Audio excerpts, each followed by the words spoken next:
What up, everybody? I'm Jack Slater, aka the Comic Outlaw, yeah, and we're finishing Robocop. Prime suspect. Yes, Robocop's been on the run. He's been framed for murder. And now, he's on a mission to get justice for himself, to clear his name. But there's a few problems that lie ahead. And a mysterious person, or persons that are pulling the strings, as Dr. Lazarus has Robocop's gun to her head. And this scientist, George Crimes, is about to be held guilty for his crime as you hear a bam, bam, bam on the doors. Detroit PD. Lazarus smartly had wired into the alarm system, made it look like a burglary, and yes, set George up, holding Robocop's gun. All the evidence she needs to exonerate him, to free him, as this man's being arrested. The facts come out, the truth comes out. Robocop did not commit this crime. He did. But who is his boss, his benefactor? Who is pulling the strings? As they find out Robocop's exonerated, it's still too little, too late. For he's had his leg blown off in an altercation with a modified Ed 209. Bigger, badder, meaner, armor-piercing rounds with someone controlling it. A very evil machine. As the man, the creator of it, makes a phone call to his higher-ups.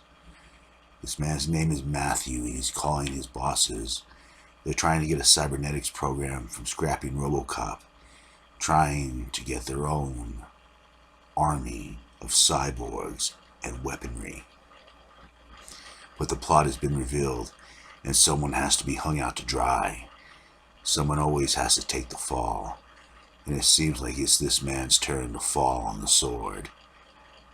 As Dr. Lazarus is back in the lab, so is Robocop. They haven't repaired him yet.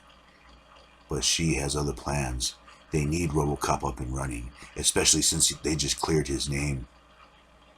He is free, and since he is free, she should be able to work on him.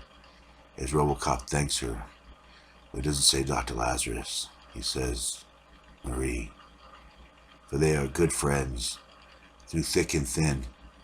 And now, she does her best to repair him, as the police begin to storm on this guy's house, compound, whatever you want to call it. It's like a fortress.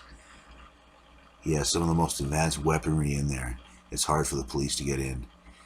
He has more than armor-piercing rounds. He can rip through Teflon like paper, as he makes another phone call to his higher-ups and realizes that he is the one chosen to fall on the sword for this.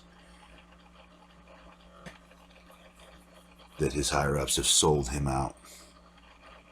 As the police are wondering what they're going to do, Robocop, repaired, steps in with one hell of a big gun. Ready for action. Ready to bring down this guy. As Robocop steps forward, they start firing rounds at him.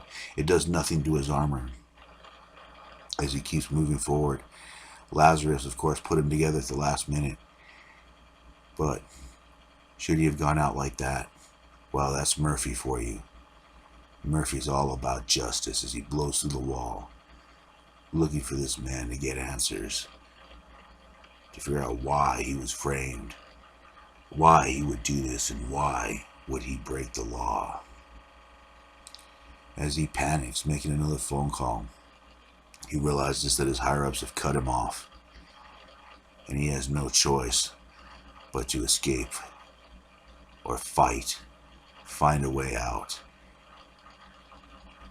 As he steps forward, Robocop, the man begins to try to negotiate him on a speakerphone. And if you've seen the movies of the other comics, Robocop's not really a speakerphone type guy.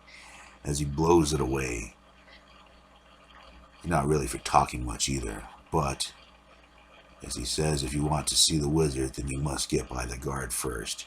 He climbed into one of his own modified Ed 209s, ready to fight Robocop. And yes, keep in mind, when you design something, it doesn't exactly make you the best at using it, as we find out right now. Of course, he designed a lot of the weapons, but he doesn't have any experience shooting it or using it, which allows Robocop to take advantage of the situation.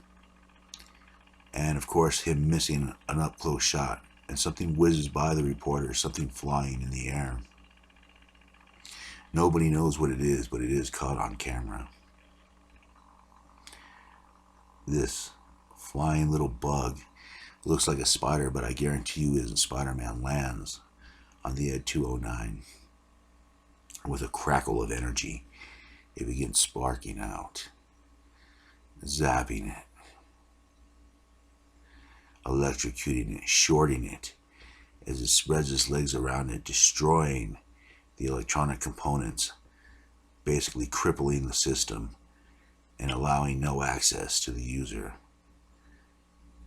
And this guy is up a creek with no paddle, no machine. As Robocop looks through the wreckage, this guy barely survives, or did he? As something begins to shoot through the metal, he realizes that these are his last moments on Earth, that his own bosses have cast his check as Robocop smashes through the walls trying to apprehend this guy.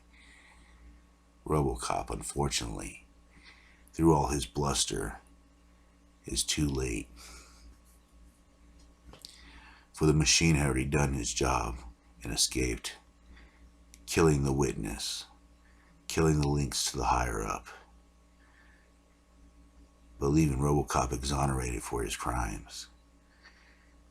As these mysterious people creep back into the shadows, Robocop is ready for another day of duty, for he has an entire city to protect. But will they find out who these people are? These people that have been pulling the strings?